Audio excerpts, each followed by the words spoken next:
Manajer hotel mengusir pria tua yang sedang berteduh di teras hotel.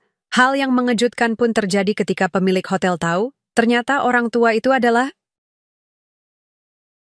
Hujan deras mengguyur kota pada sore itu, membuat banyak orang memilih berteduh di mana saja. Di lobi sebuah hotel mewah, suasana terasa tenang. Di balik meja resepsionis, Rika, sang manajer hotel, sibuk dengan tumpukan laporan dan email yang belum terbaca. Hari itu adalah hari yang cukup sibuk bagi hotel, dan Rika tahu ia harus memastikan segalanya berjalan lancar. Tidak ada yang boleh mengganggu rutinitasnya. Tiba-tiba, suara pintu lobi terbuka. Seorang pria tua yang tampak lusuh dan basah kuyup memasuki ruangan. Pak Tamin, pria tersebut, melangkah masuk dengan langkah pelan, matanya menerawang kosong. Ia mengenakan jas hujan usang yang sudah penuh dengan tetesan air, rambutnya yang putih bersih tampak kusut, dan di tangan kirinya, ia membawa tas kecil yang tampaknya sudah tua. Rika menoleh sejenak, memperhatikan kehadiran pria tersebut. Biasanya, tamu yang datang ke hotel seperti ini sudah memesan kamar lebih dulu, namun pria tua ini terlihat seperti orang yang hanya ingin menghindari hujan. Rika menghela napas, merasa sedikit terganggu, namun ia segera mengatur ekspresinya. "Permisi, bisa saya bantu?" tanya Rika dengan nada formal, namun tegas. Pak Tamin mendongak, sedikit terkejut dengan suara Rika yang memecah keheningan. Ia tersenyum, meskipun senyum itu tampak canggung. "Hanya ingin berteduh sebentar, Nona. Hujan begitu deras di luar." Rika mengamati Pak Tamin sejenak, melihat penampilannya yang sudah tua dan tak terawat. "Kami tidak bisa membiarkan orang asing masuk begitu saja tanpa reservasi atau tujuan yang jelas," ujar Rika, dengan nada yang lebih dingin dari yang ia niatkan. "Hotel kami hanya menerima tamu yang sudah memesan kamar atau memiliki keperluan bisnis." Pak Tamin mengangguk pelan, tampaknya memahami perkataan Rika, meskipun wajahnya menunjukkan sedikit kekecewaan. "Oh begitu, saya hanya ingin berteduh sebentar, mungkin hanya beberapa menit. Saya tidak mengganggu siapapun, saya hanya perlu tempat untuk menunggu hujan reda." Rika merasa sedikit kasihan, tapi ia segera menenangkan dirinya. "Maaf Pak, kami tidak bisa membuat pengecualian. Ini adalah kebijakan hotel." Rika berkata dengan tegas, walaupun suara dalam hatinya mengatakan hal lain. Ia merasa tidak nyaman dengan keberadaan Pak Tamin, namun pekerjaan dan aturan harus dipatuhi. Pak Tamin berdiri, melangkah perlahan menuju pintu keluar. "Baiklah, saya akan pergi," katanya sambil menundukkan kepala, mengumpulkan tas kecilnya yang tampaknya sudah usang itu. Rika memandangnya dengan sedikit rasa bersalah, namun tidak bisa menahan prinsipnya. Saat Pak Tamin keluar dari hotel dan melangkah ke trotoar yang basah, Rika merasa sedikit lega. Ia kembali duduk di kursinya, mencoba fokus pada pekerjaannya, meskipun rasa iba terhadap pria tua itu tetap mengganggu pikirannya. Tidak lama setelah itu, Susi, staf resepsionis yang bekerja di sebelah Rika, mendekat dengan wajah cemas. "Rika, apakah kamu tahu siapa pria tadi?" "Itu Pak Tamin. Dia sering muncul di sekitar hotel dan kawasan ini, sepertinya seorang tunawisma. Aku merasa kasihan padanya." Rika hanya menggelengkan kepala. "Aku tahu. Tapi kita tidak bisa membiarkan orang-orang seperti itu masuk begitu saja. Hotel ini bukan tempat untuk orang yang tidak jelas tujuannya." Susi tampaknya tidak puas dengan jawaban itu. Namun ia memilih untuk tidak memperdebatkan lebih lanjut. "Aku hanya merasa bahwa ada cara lain untuk membantu mereka yang membutuhkan tanpa mengorbankan kebijakan hotel, Rika."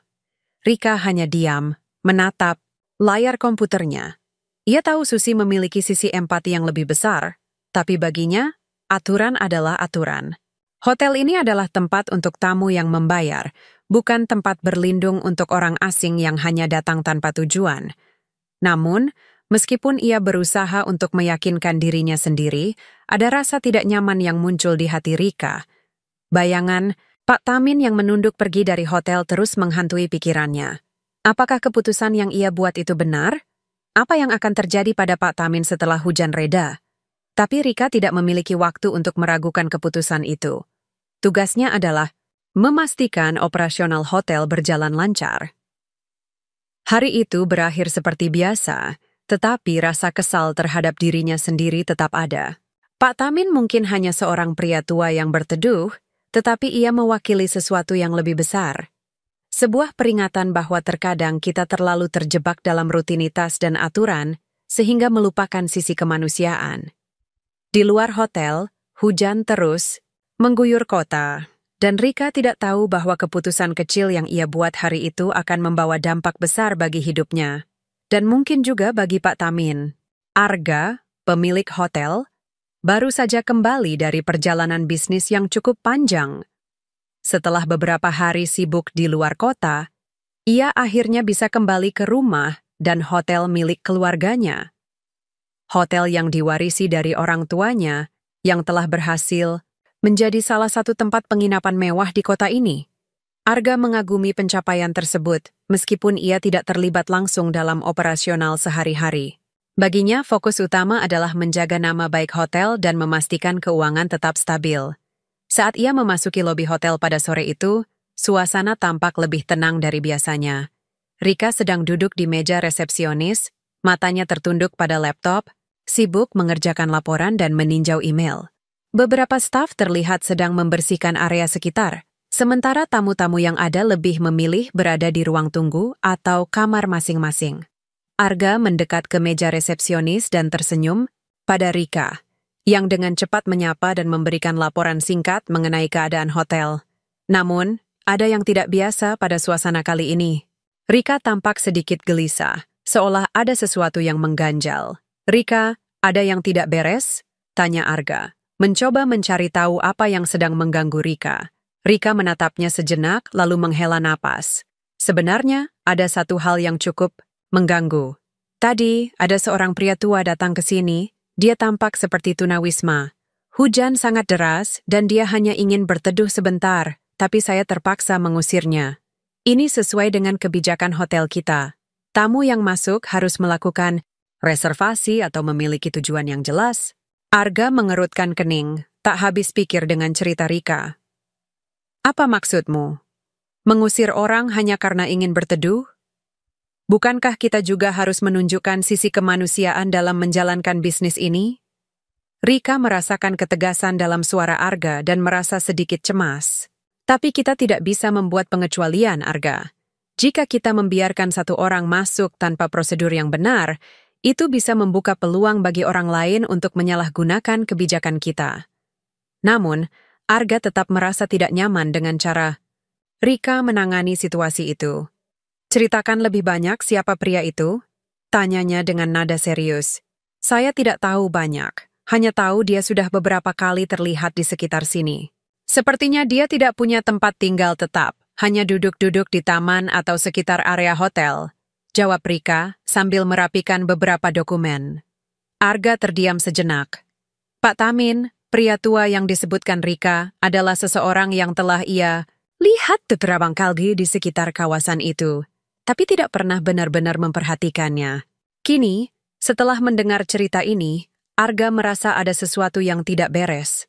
Mungkin pria itu benar-benar membutuhkan bantuan, atau setidaknya perhatian lebih dari hotel miliknya. "Susi, kamu tahu siapa pria itu, bukan?" Arga berbalik pada Susi, staf resepsionis yang tampak sedikit cemas mendengar percakapan itu. Susi mengangguk pelan, wajahnya penuh rasa khawatir. "Iya, Pak. Pak Tamin sudah beberapa kali terlihat di sekitar hotel. Dia sering duduk sendirian, kadang di taman, kadang di dekat jalan. Aku merasa kasihan padanya, tapi dia selalu tampak menghindar ketika orang mencoba menanyakan sesuatu." Arga merasa hati kecilnya mulai tergerak. Seperti banyak orang kaya lainnya, ia sudah terbiasa dengan kemewahan dan kenyamanan. Namun mendengar cerita Susi membuatnya berpikir, di balik reputasi hotel yang gemilang, ada orang-orang yang tersembunyi, yang tidak mendapatkan perhatian sama sekali. "Aku akan cari tahu lebih lanjut tentang dia," kata Arga, memutuskan untuk tidak membiarkan perasaan tidak nyaman ini begitu saja hilang. Kita tidak bisa mengabaikan orang seperti ini. Susi memberi Arga tatapan penuh harapan. "Aku tahu hotel ini bisa berbuat lebih baik, Pak. Kita bisa mencoba membantu mereka yang membutuhkan." Dengan langkah cepat, Arga meninggalkan meja resepsionis dan menuju keluar hotel. Ia memutuskan untuk mencari Pak Tamin, tahu bahwa pria itu mungkin tidak berada jauh dari kawasan tersebut. Setelah beberapa menit berjalan, Arga akhirnya menemukan Pak Tamin yang sedang duduk di sebuah bangku taman yang berada tidak jauh dari hotel. Pak Tamin melihat ke arah Arga dengan mata yang sedikit kabur, namun ada senyum yang tampak menghangatkan. "Oh, kamu. Kamu adalah pemilik hotel itu, bukan?" tanya Pak Tamin, suaranya pelan. Arga tersenyum dan duduk di sampingnya. "Iya, saya Arga. Saya dengar kamu beberapa kali datang ke sekitar hotel kami. Apa yang sebenarnya terjadi denganmu, Pak?" "Tamin?" Pak Tamin terdiam sejenak. Matanya melihat ke tanah, lalu ia mengangkat wajahnya. "Aku sudah lama tidak punya tempat yang tetap, Nak. Dulu aku bekerja keras, tapi seiring waktu, hidup tidak lagi berpihak padaku. Istriku sudah lama meninggal, dan aku hanya mengandalkan apa yang bisa aku temukan di sekitar sini. Aku tidak ingin merepotin siapapun, aku hanya butuh tempat berlindung sementara." Arga terkejut mendengar penuturan Pak Tamin. Ia tidak pernah tahu bahwa ayah kandungnya, yang telah lama hilang jejaknya, hidup dalam kesulitan seperti ini. Selama bertahun-tahun, Arga fokus pada pekerjaannya, menjalani kehidupan dengan segala kemewahan yang dimiliki, sementara ayahnya hidup terabaikan tanpa seorang pun yang peduli. "Pak Tamin, saya tidak tahu. Maafkan saya jika saya tidak pernah tahu tentang ini sebelumnya," kata Arga, suaranya penuh penyesalan. Pak Tamin mengangguk pelan. "Tak ada yang perlu dimaafkan, Nak. Aku sudah lama belajar untuk mandiri, meskipun terkadang berat. Aku hanya berharap tidak ada yang melibatkanmu dalam masalahku." Arga menatap Pak Tamin, merasa bersalah. "Kamu tidak perlu merasa seperti itu. Aku akan memastikan kita bisa mencari jalan keluar bersama. Kamu adalah bagian dari keluargaku, Pak Tamin. Kita akan mencari solusi untukmu."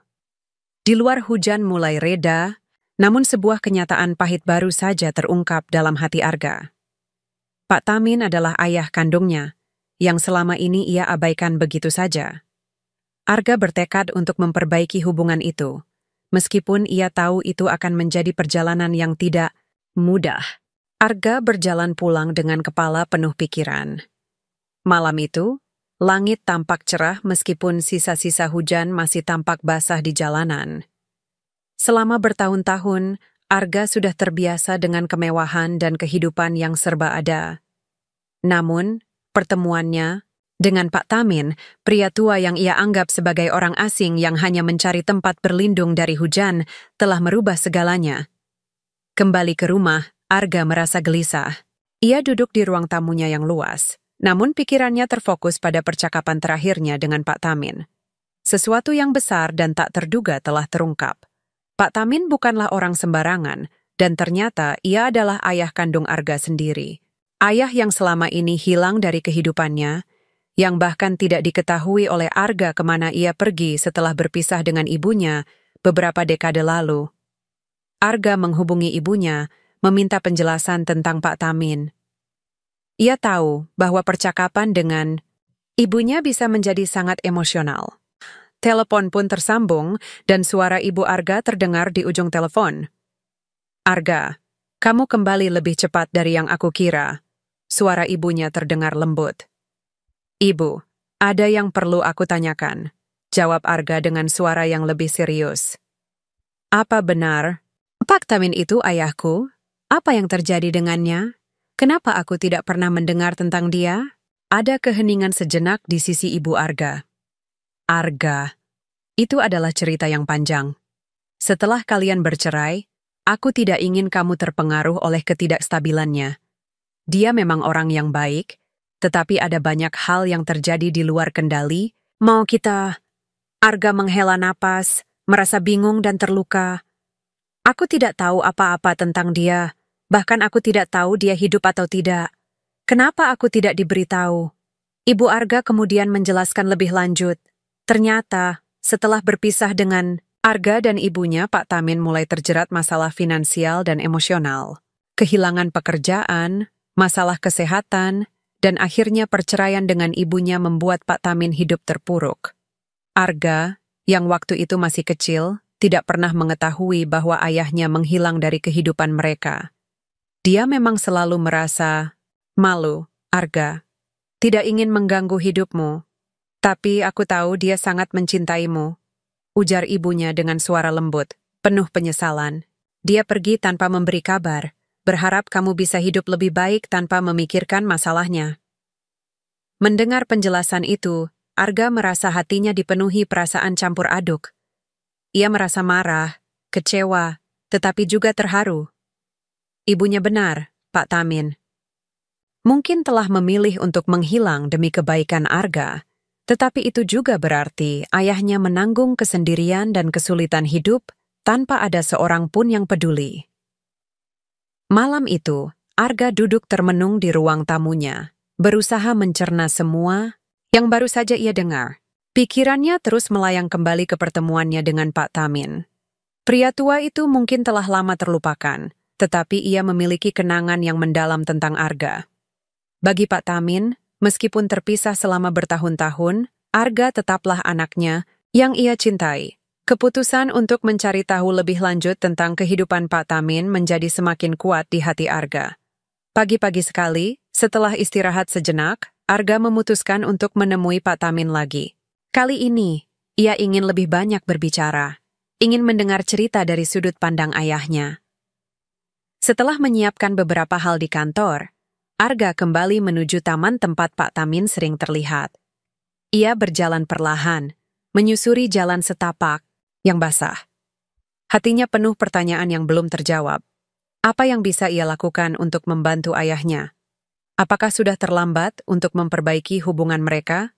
Saat Arga sampai di taman, ia melihat Pak Tamin duduk di bangku yang sama, di bawah pohon besar yang terlihat rindang meski tanah di sekitarnya masih lembab akibat hujan.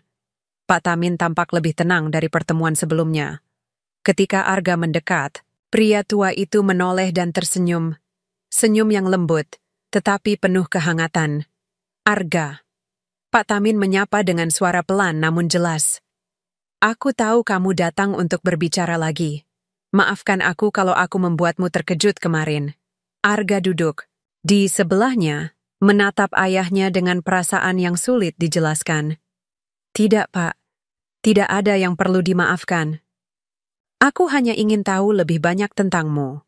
Kenapa kamu pergi tanpa memberitahuku? Aku tidak tahu apa yang terjadi padamu selama ini. Pak Tamin menghela napas panjang. Aku merasa tidak layak lagi berada dalam hidupmu, Nak. Aku sudah membuat banyak kesalahan.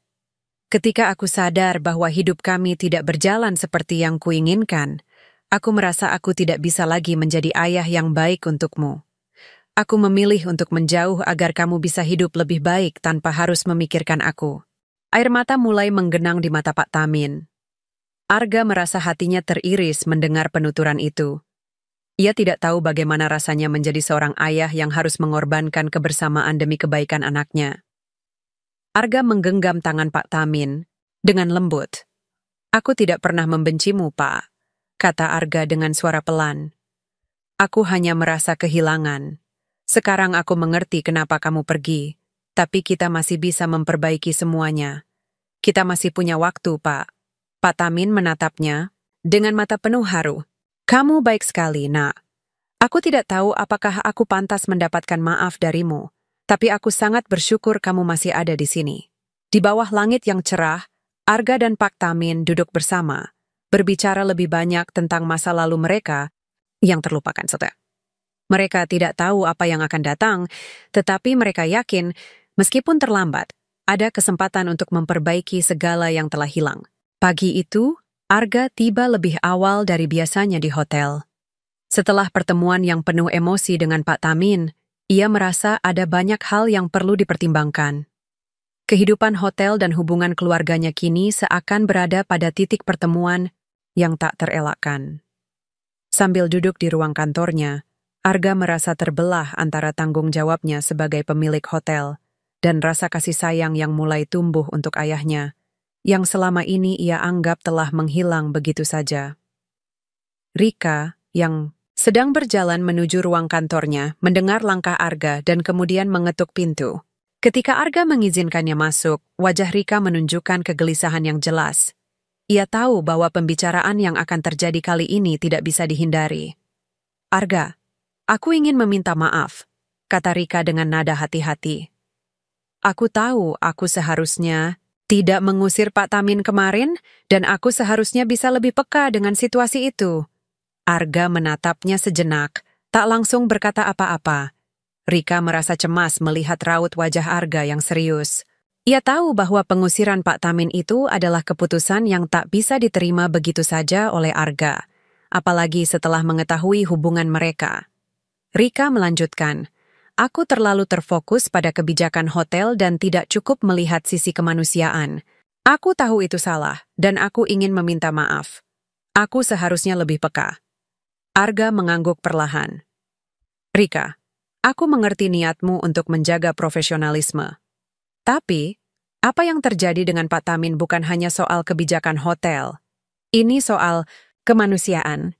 Kamu tahu, aku baru mengetahui bahwa Pak Tamin adalah ayahku," kata Arga dengan suara yang lebih berat. Rika terkejut mendengar pengakuan itu. Ia tahu bahwa Arga tidak banyak bercerita tentang keluarganya, tapi tidak menyangka bahwa Pak Tamin adalah ayahnya. Ia merasa terhenyak dan sedikit bingung. "Apa, Pak Tamin, ayahmu?" Rika bertanya dengan nada tidak percaya. "Ya," jawab Arga, menundukkan kepala. "Dia adalah ayahku, dan aku baru tahu kemarin setelah bertemu dengannya. Aku sangat kecewa karena aku tidak pernah tahu keadaannya. Aku bahkan tidak tahu dia hidup atau tidak." Suasana di ruangan itu menjadi sunyi. Rika bisa merasakan betapa beratnya perasaan Arga. Selama ini, ia melihat Arga sebagai pria yang kuat dan mandiri. Namun kini, ia menyadari bahwa di balik sikap itu, ada luka dan ketidaktahuan yang dalam. "Arga, aku tidak tahu harus berkata." "Oh, siapa?" ujar Rika, merasa canggung. "Aku tidak tahu kalau Pak Tamin itu ayahmu. Aku sangat menyesal sudah mengusirnya." Arga menatap Rika dengan tatapan yang lebih lembut, meski ada sedikit kesedihan di matanya. "Aku juga tidak tahu apa yang harus dilakukan sekarang. Dia adalah bagian dari keluargaku dan aku merasa sangat bersalah karena selama ini aku tidak peduli. Aku bahkan tidak tahu dia sedang kesulitan. Aku merasa tidak pernah mengenal ayahku. Tapi sekarang aku berusaha untuk memperbaiki hubungan itu, meskipun aku tahu itu tidak mudah." Rika merasakan empati yang mendalam terhadap Arga. "Aku tahu ini sulit. Aku bisa membayangkan betapa beratnya perasaanmu. Tapi Arga, kamu sudah mengambil langkah besar dengan mencari tahu lebih banyak tentang dia. Itu sudah sangat berarti." Arga mengangguk, namun ada sedikit keraguan di dalam dirinya. "Aku ingin memperbaiki semuanya, tapi aku juga harus menjaga hotel ini. Aku tidak bisa membiarkan masalah pribadi mengganggu bisnis ini, Rika. Ini bukan hanya tentang aku dan Pak Tamin, tapi juga tentang tanggung jawab kita terhadap hotel ini. Aku tahu kita harus menjaga citra hotel, tapi apakah itu berarti kita harus selalu menomorsatukan kebijakan tanpa melihat sisi kemanusiaan?" Rika merasa cemas, namun ia juga mulai memahami perasaan Arga. "Aku mengerti, Arga, dan aku ingin membantumu.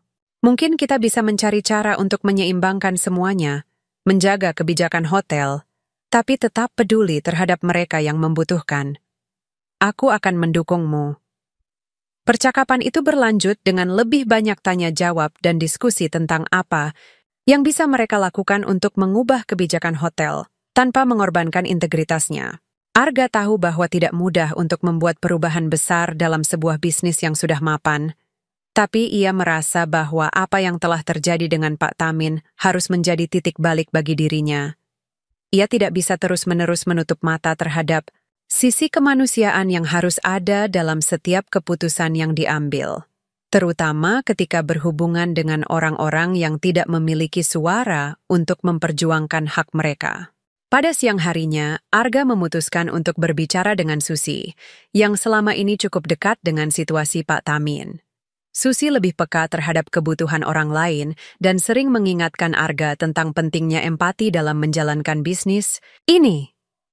Setelah beberapa menit berbicara dengan Susi, Arga merasa semakin yakin bahwa keputusan-keputusan yang lebih manusiawi harus mulai diterapkan.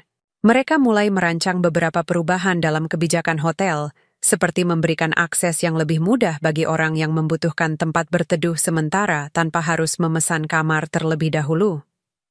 Di tengah perbincangan itu, Rika juga menyadari bahwa ia harus merubah cara pandangnya tentang profesionalisme. Ia selama ini terlalu kaku dengan kebijakan dan aturan, tanpa benar-benar memikirkan dampaknya pada orang lain.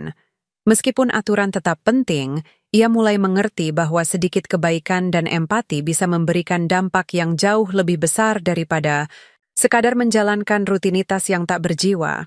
Pagi berikutnya, Rika mendekati Pak Tamin, yang kini sering berada di sekitar hotel. Ia merasa canggung, tapi juga ingin memperbaiki keadaan. "Pak Tamin, saya ingin mengucapkan maaf atas perlakuan saya sebelumnya," kata Rika dengan tulus. Pak Tamin tersenyum lembut. "Tidak apa-apa, Nona. Saya mengerti. Saya hanya merasa sedikit kesulitan akhir-akhir ini.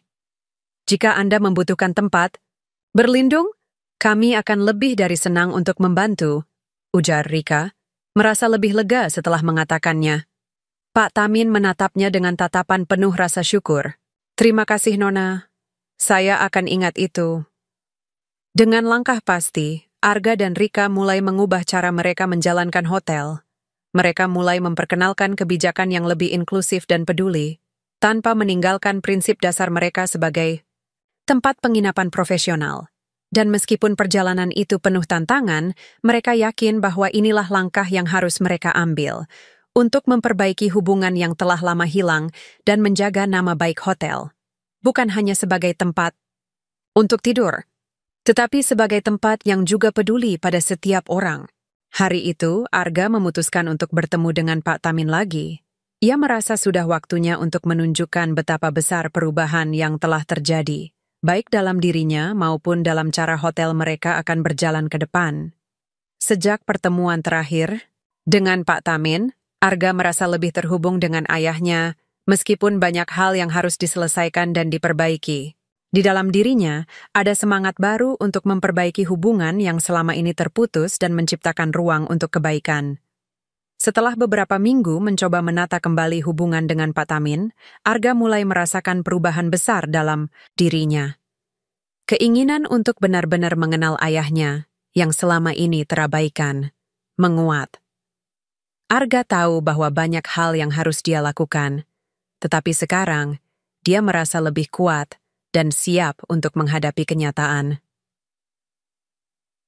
Rika, yang juga merasakan dampak dari perubahan tersebut, sudah mulai mengubah cara pandangnya terhadap pekerjaan dan tanggung jawabnya. Ia telah belajar untuk lebih peka terhadap situasi dan lebih empatik dalam mengambil keputusan, bukan hanya terfokus pada peraturan yang kaku. Keputusannya untuk meminta maaf kepada Pak Tamin dan menawarkan tempat berteduh di hotel mereka bukan hanya soal pekerjaan, tetapi soal menunjukkan sisi kemanusiaan dalam segala hal yang mereka lakukan. Pagi itu, Arga dan Rika telah merencanakan untuk mengunjungi Pak Tamin di tempat tinggalnya. Arga mengajak Rika untuk mendampinginya, karena ia tahu, kali ini, mereka tidak hanya datang sebagai pemilik dan manajer hotel, tetapi sebagai manusia yang ingin memberikan kesempatan kedua kepada seseorang yang telah terpinggirkan. Mereka tiba di sebuah kawasan yang tidak jauh dari hotel. Di balik gedung-gedung tinggi dan kesibukan kota, terdapat sebuah gang kecil di mana Pak Tamin tinggal. Rumahnya sederhana, bahkan bisa dibilang cukup kumuh, dengan dinding yang sudah mulai rapuh dan atap yang bocor di beberapa tempat. Namun, meskipun kondisinya sangat jauh dari kata layak, Pak Tamin merasa nyaman di tempat itu.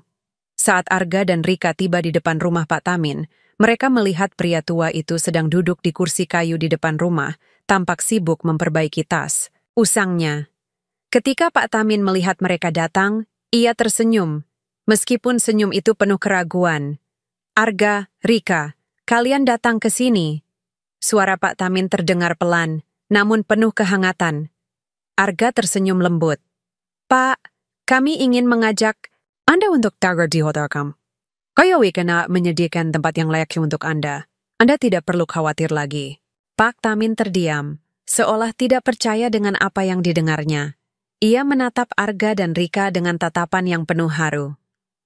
Kalian serius? Setelah semua yang terjadi, kalian masih mau membantu saya? Rika menatap Pak Tamin dengan penuh empati. Pak, kami Magdas hanya ingin membantu Anda dengan tempat tinggal. Kami ingin memberi Anda kesempatan untuk memulai lagi.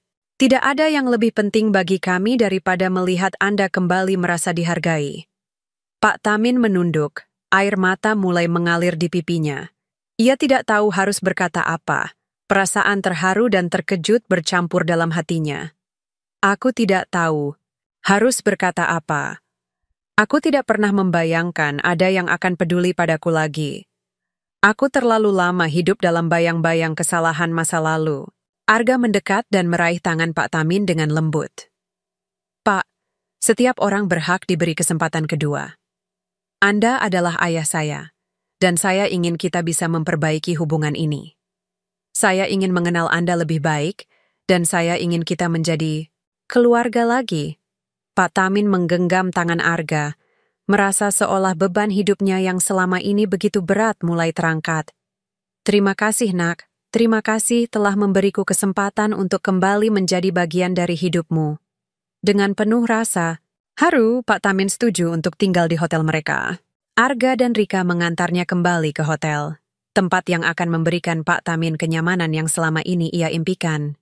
Arga merasa, meskipun perjalanan mereka tidak mudah, ini adalah langkah pertama untuk membangun kembali hubungan keluarga yang telah lama hilang. Setibanya di hotel, Arga mempersiapkan segala sesuatunya untuk Pak Tamin. Mereka menyiapkan kamar yang nyaman dan bersih, memberi Pak Tamin ruang untuk beristirahat dan merasa dihargai. Pak Tamin, meskipun masih tampak ragu, mulai merasa diterima. Ia tidak pernah membayangkan bahwa di usia senjanya, ia akan kembali diterima dan diberi kesempatan untuk memulai kehidupan baru. Di lobi hotel, Rika melihat perubahan yang jelas dalam cara Arga berinteraksi dengan Pak Tamin. Arga tidak lagi tampak terbebani, tetapi lebih terbuka dan lebih siap menerima kenyataan bahwa ia bisa memperbaiki kesalahan masa lalu. Rika merasa bangga melihat perubahan yang terjadi pada dirinya dan juga pada dirinya sendiri. Sebagai manajer hotel, ia belajar untuk tidak hanya melihat angka dan kebijakan, tetapi juga untuk memberi ruang bagi sisi kemanusiaan yang kadang terlupakan. Hari-hari berikutnya di hotel semakin terasa berbeda. Arga dan Rika memulai serangkaian perubahan di hotel, memperkenalkan kebijakan yang lebih inklusif dan peduli terhadap mereka yang membutuhkan. Mereka memperkenalkan program untuk membantu orang yang kurang mampu mendapatkan tempat berteduh sementara tanpa harus memenuhi semua syarat ketat yang ada. Ini bukan hanya perubahan dalam kebijakan, tetapi juga perubahan dalam cara mereka melihat dunia. Pak Tamin, yang kini tinggal di hotel, merasa sangat bersyukur atas kesempatan ini. Ia bisa merasakan bahwa ada kasih sayang yang tumbuh di antara dirinya dan Arga. Setiap hari, mereka berbicara lebih banyak tentang masa lalu dan masa depan. Pak Tamin mulai merasa kembali dihargai, dan Arga mulai mengenal sosok ayahnya dengan cara yang berbeda. Mereka berdua tidak lagi merasa terpisah oleh waktu dan jarak, tetapi mulai membangun kembali hubungan yang terlupakan. Hotel yang dulunya hanya menjadi tempat bisnis semata, kini juga menjadi tempat yang lebih manusiawi. Dengan perubahan kebijakan dan hati yang lebih terbuka, Arga dan Rika menyadari bahwa kesuksesan yang sejati tidak hanya diukur dari keuntungan, tetapi juga dari bagaimana mereka bisa memberi dampak positif bagi orang lain. Mereka telah belajar bahwa setiap orang, tidak peduli latar belakangnya, pantas mendapatkan kesempatan kedua. Dan itulah yang membuat mereka lebih kuat sebagai keluarga dan sebagai individu. Dan bagi Pak Tamin, hari-hari yang penuh rasa syukur, itu menjadi awal dari babak baru dalam hidupnya. Di bawah atap hotel yang hangat, ia akhirnya menemukan kembali tempat yang ia sebut rumah.